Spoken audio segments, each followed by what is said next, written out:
Hello, welcome back. कैसे हैं आप लोग? उम्मीद करते हैं अच्छे होंगे। आज हम लोग डिस सॉल्यूशन में कोई ऐसी चीज पढ़ने वाले हैं जो सबसे ज्यादा आप लोगों को परेशान करती है, रियलाइजेशन एक्सपेंस। अगर मैं बोलूं कि इस चैप्टर में जो डिफिकल्ट पार्ट, जो ट्रिकी पार्ट है, अगर 3-4 ट्रिकी पार्ट में बोलूं तो उसमें से एक रियलाइजेशन एक्सपेंस ऐसा टॉपिक है। बच्चों को नॉर्मली इसमें कंफ्यूजन आती है। जनरली इस पॉइंट से आपको अगर जनरलिटी समझ में आ गई तो उसकी पोस्टिंग आप कर लेते हैं। रियलाइजेशन एक्सपेंस का मतलब क्या है? आप जब अपने बिजनेस को बंद करते हैं तो अब अपने एसेट्स को जब आप सेल करते हैं तो उस सेल के प्रोसेस में कुछ ना कुछ खर्चा हो सकता है। मैंने बोला मुझे इस बिजनेस को बंद करना है और मुझे इस बोर्ड को बेचना है, तो मैंने एक दुकान वाले से बात की, मैंने एक शॉपकीपर से बात की, मेरी बात हो गई, डीलिंग हो गई। उन्होंने बोला कि आप आइए हमारी शॉप को और हमारी शॉप में ये बोर्ड दे दीजिए। तो मैंने कहा ठीक है। अब मैं यहाँ से, उसकी शॉप थी काफी दूर, तो मैं उसकी शॉप तक गया। जो भी मेरा कन्विंस लगा, वो खर्चा हुआ बिजनेस का या एक पर्सनली पार्टनर का हुआ। तो जनरली सोचो कि ये जो खर्चा हुआ ये बिजनेस का हुआ, क्योंकि ये बिजनेस सेल कर रहा है, पार्टनर नहीं सेल कर रहा है। पार्टनर तो वहां पे एम्प्लॉयड है। जैसे कि आप लोगों ने क्लास 11 में भी सीखा है, बिजनेस और ओनर या बिजनेस और पार्टनर अलग अलग पर्सनैलिटी है। तो ये जितने भी खर्चे हुए ये सब बिजनेस के पॉइंट ऑफ व्यू से हुए, पार्टनर को ये खर्चा नहीं। तो ये जो खर्चा हुआ इसको कहते हैं realization expense in the process of selling of assets. या कभी कभी आप लायबिलिटीज पे ऑफ करते हैं, उसमें भी कुछ ना कुछ खर्चा एक्सटर्नल हो जाता है। अब जनरली बच्चों को क्वेश्चन में परेशानी क्या आती है कि रियलाइजेशन एक्सपेंस जो होता है वो कभी कभी तो फर्म पे करती है, कभी कभी पार्टनर्स पे कर देते हैं। मान लो यहाँ पे 2 पार्टनर है और ये एक फर्म है। खर्चा मेरा है तो किसको पे करना चाहिए? मुझे। तो पार्टनर क्यों पे करेंगे? तो इस सारे केसेस में थोड़ा सा प्रॉब्लम आता है। कभी कभी खर्चा पार्टनर ने पर्सनली किया होता है और पे मुझे करना पड़ता है। तो इस तरीके से मैंने आपके लिए एक चार्ट बना दिया है, छोटा सा है। अगर ये समझ जाओगे तो इसके ऊपर का कभी नहीं आएगा। इसमें लिखा है या तो खर्चा फर्म का होगा, मतलब फर्म की वजह से खर्चा है, या तो खर्चा पार्टनर का होगा। यही तो हो सकता है। या तो खर्चा फर्म दे रहा है और या तो खर्चा पार्टनर दे रहा है। 2 बातें मैंने बोली। या तो खर्चा हुआ किसकी वजह से, मतलब खर्चा किसको बिलोंग करता है, तो या तो फर्म का एक्सपेंसेस है या तो पार्टनर का पर्सनल एक्सपेंसेस है। और पे कौन कर रहा है? या तो फर्म पे करेगा या तो पार्टनर्स पे करेगा। अगर फर्म का खर्चा है और फर्म ने ही पे किया है तो जनरली जो आप नॉर्मल एक्सपेंसेस की एंट्री पास करते हैं, जैसे salary account debit to cash, इसी तरीके से रियलाइजेशन एक्सपेंस या realization account debit to cash या बैंक। अगर खर्चा मेरा है और मैंने ही उठाया है, मतलब मैंने ही पे किया है। अगर खर्चा पार्टनर का है पर पे मैंने किया, उसके घर का कोई खर्चा था, उसकी कार पंचर हो गई, अब फर्म ने पे किया है, जबकि ये खर्चा उसका पर्सनली का है, तो फर्म क्या करेगा? आगे चल के ये पैसा पार्टनर से लेगा। फिलहाल आज की डेट में मैं क्या जनरलिटी पास किया होगा, मेरी जेब से पैसा चला गया तो टू कैश या टू बैंक, और मुझे उनसे आगे चल के पैसा लेना है। He become sort of debtor for me, वो मेरे लिए डेटर बन गया, तो मैंने उसको डेबिट कर दिया, उसके अकाउंट में मैंने एडजस्ट कर दिया। दोनों ही केस में देखो मेरे पास से पैसा जा रहा है तो टू कैश या टू कैश तो दोनों तरफ रहेगा। अगर मेरा खर्चा होगा तो रियलाइजेशन में, क्योंकि मेरे खर्चे रियलाइजेशन में जाते हैं। अगर मेरा खर्चा नहीं होगा तो मुझे उससे पैसा लेना है, इसलिए मैंने डेबिट किया। अब नीचे आते हैं। खर्चा मेरा था पर पार्टनर ने बियर कर लिया। पार्टनर ने बोला हुआ कि मैं अभी दे दे रहा हूँ, बाद में आपसे लूंगा। तो खर्चा मेरा था, इसलिए मैं एक्सपेंस या रियलाइजेशन को डेबिट करूं टू पार्टनर्स कैपिटल। मुझे आगे चल के पार्टनर को पैसा देना है। He become creditor for me, तो मैंने उसको क्रेडिट पे कर दिया। अब खर्चा पार्टनर का ही है और पार्टनर ने ही पे किया है, तो कोई एंट्री होगी। जब खर्चा पार्टनर का है और पार्टनर ने ही पर्सनली पे किया तो मैं क्या करूँ? उसका काम है, वो घर जाने, उसका काम जाने। इस तरीके से ये बनेगा। अच्छा, अब बच्चे सोच रहे होंगे कि सर हमने तो पढ़ा था कि कुछ रेम्यूनरेशन जैसा भी होता है, आपने तो रेम्यूनरेशन जैसी चीज बताई ही नहीं, ये तो बहुत ही छोटी छोटी चीजें बताएं। रेम्यूनरेशन वाला भी एक पॉइंट है जो आपको समझना है। पहले इतना समझ लो, इसको नोट डाउन कर लो। अब रेम्यूनरेशन का एक लाइन में बताते हैं, पहले इसको नोट डाउन कर लो। अब सुनो, कभी कभी क्या होता है, फर्म के पास बहुत सारे एसेट्स हैं अब एक एक एसेट्स बेचने जाएगी फर्म तो बहुत सारा टाइम लग जाएगा, इसलिए फर्म किसी बाहरी इंसान को अपॉइंट करती है। वो बोलती है कि आओ हमारे पास, देखो हमारे पास ये सारे एसेट्स हैं, ये सब लो और मार्केट में जाके सेल करो, ये पूरा प्रोसेस तुम करो। जैसे इसको कहते हैं हिंदी में ठेकेदार है, उसको बुला लिया, ये सारा काम तुम करो और एक अमाउंट इस पूरे प्रोसेस का मुझसे ले लो। अब वो सामने से एक इंसान आता है, ये सारी चीजें उठा के वो सपोज 1 लाख में बेच देता है, तो वो 1 लाख रुपए जो उसको मिलता है वो बिजनेस को दे देता है, और बिजनेस ने उसको अपॉइंट किया है 5,000 के इस सर्विस के लिए, वो 5,000 देती है, तो बिजनेस उसको 5,000 दे देगा। ठीक है, तो ये प्रोसेस नॉर्मली चलता है। फिर क्या हुआ, फिर पार्टनर ने देखा कि सामने वाला बाहर से इंसान आ रहा है, अच्छा खासा पैसा कमा के जा रहा है, हम लोग तो बैठे रह गए। तो पार्टनर खुद से कहते हैं कि बाहर इंसान को क्यों अपॉइंट करते हो, मैं ही कर दे रहा हूँ ये काम और बिजनेस मुझे पैसा दे देना। तो बिजनेस क्या करती है, पार्टनर को एक रेम्यूनरेशन देती है कि तुम मेरी सारी चीजें सेल करो। अब सपोज मैंने जब पार्टनर को मुझे पैसा देना है तो मेरे लिए तो ये खर्चा है, एक एक्स्ट्रा खर्चा है, क्योंकि मेरे बाकी काम की जगह ये काम कर रहा है, तो मेरे लिए खर्चा है। तो realization account debit to partners capital, expense account debit होता है तो इसलिए मैंने रियलाइजेशन को डेबिट कर दिया, क्योंकि सारे एक्सपेंसेस रियलाइजेशन में जाएंगे।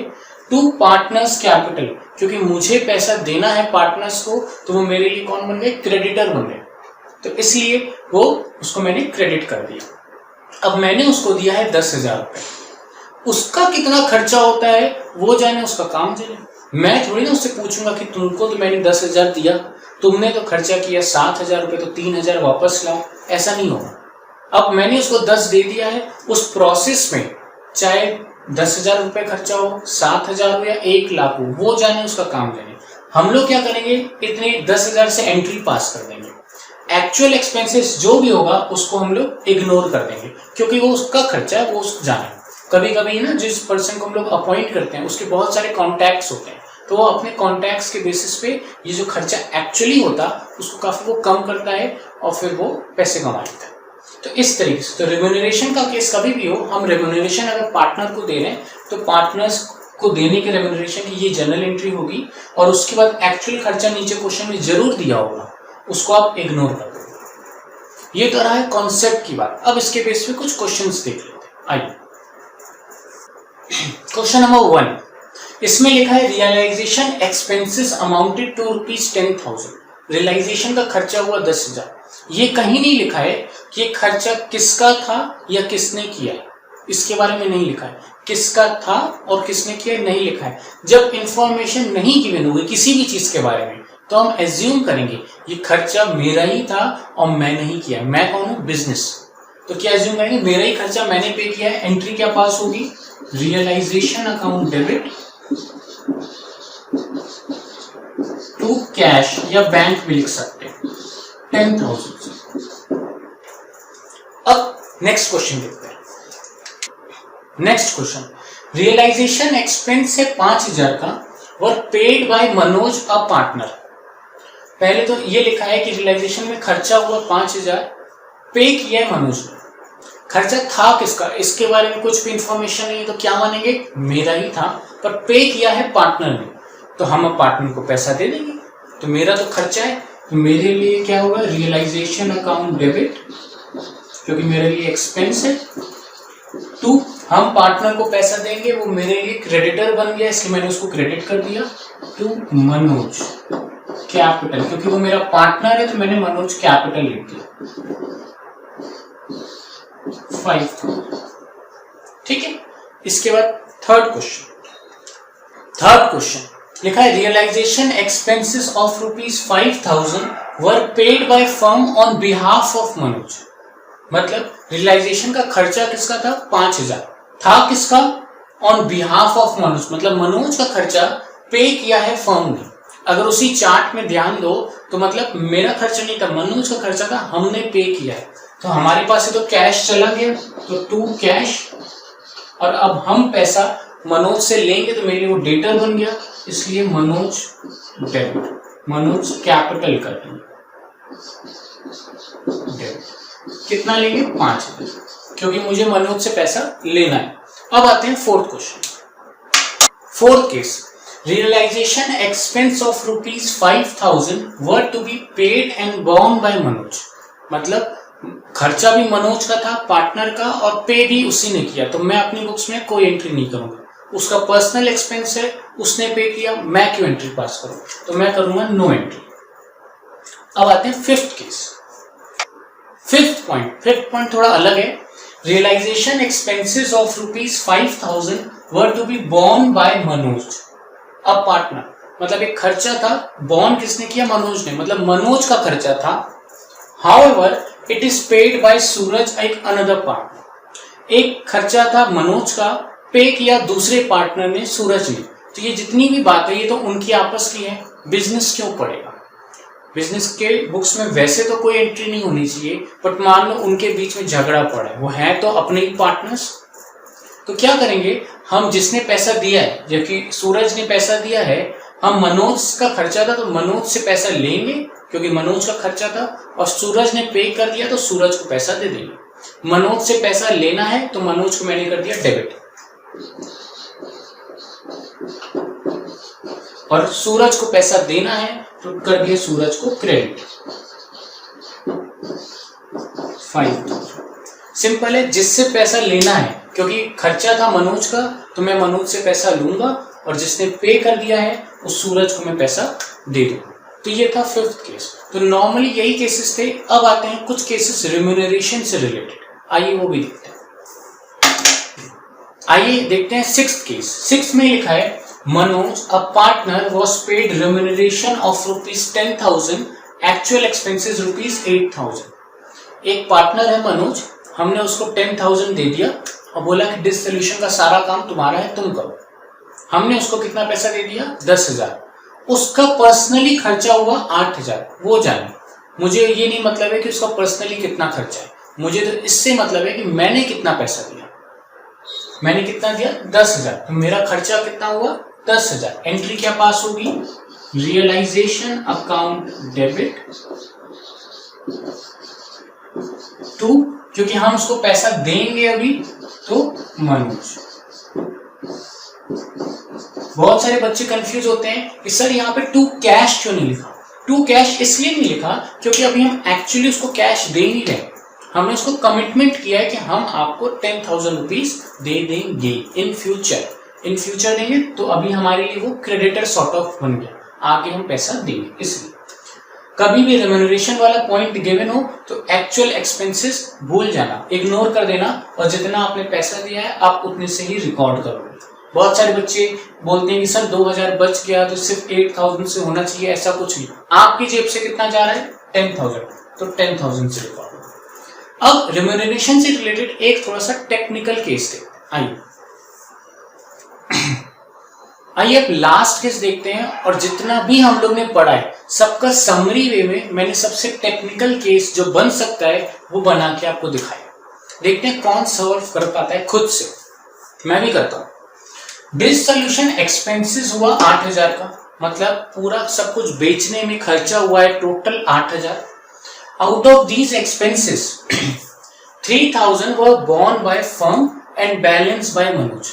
मतलब इस 8,000 में 3,000 खर्चा असल में बिजनेस का है और 5,000 उस पार्टनर का। पूरा का पूरा पैसा बिजनेस ने ही दिया है। 3,000 मेरा खर्चा है पर मैंने खर्चा पूरा का पूरा कर दिया 8,000। इसका क्या ट्रीटमेंट होगा समझो। 8,000 टोटल खर्चा था, बिजनेस का कितना था? 3,000, और पार्टनर का कितना था? 5,000। ये खर्चा तो हम ही को पे करना चाहिए था और हम ही ने पे किया है, तो इसकी एंट्री क्या हुई होगी? Realization to cash 3,000। ये खर्चा पार्टनर को पे करना चाहिए था, बट पे याला भी हम ही ने किया क्योंकि पूरा 8,000 हम ही ने पे किया है।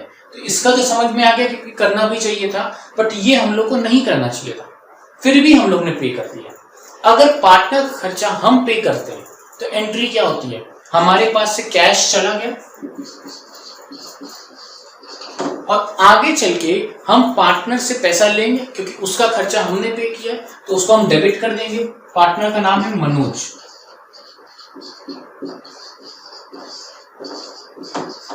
ध्यान से देखो, टोटल कैश हमारे पास से गया 8,000। जो मेरा खर्चा था वो रियलाइजेशन के नाम से रिकॉर्ड हुआ। जो मेरा खर्चा नहीं था, जो मुझे पैसा लेना है, उसका नाम आ गया मनोज। ठीक है, तो इस तरीके से रियलाइजेशन एक्सपेंसेस से रिलेटेड आपके क्वेश्चंस आते हैं। टेक्निकल है, बच्चों में यही कहीं कंफ्यूजन आती है, इसी जैसे क्वेश्चंस में आती है। तो जब आपसे फुल फ्लेज क्वेश्चन पूछा जाएगा कि आपको रियलाइजेशन अकाउंट बनाना है, पार्टनर्स कैपिटल अकाउंट बनाना है, कैश अकाउंट बनाना है, उसमें एक ना एक एडजस्टमेंट ऐसा जरूर होगा जो आपको परेशान करेगा। तो मैंने सोचा कि इसके लिए सेपरेट एक वीडियो बना ले, क्योंकि वैसा एडजस्टमेंट होना कंपलसरी है।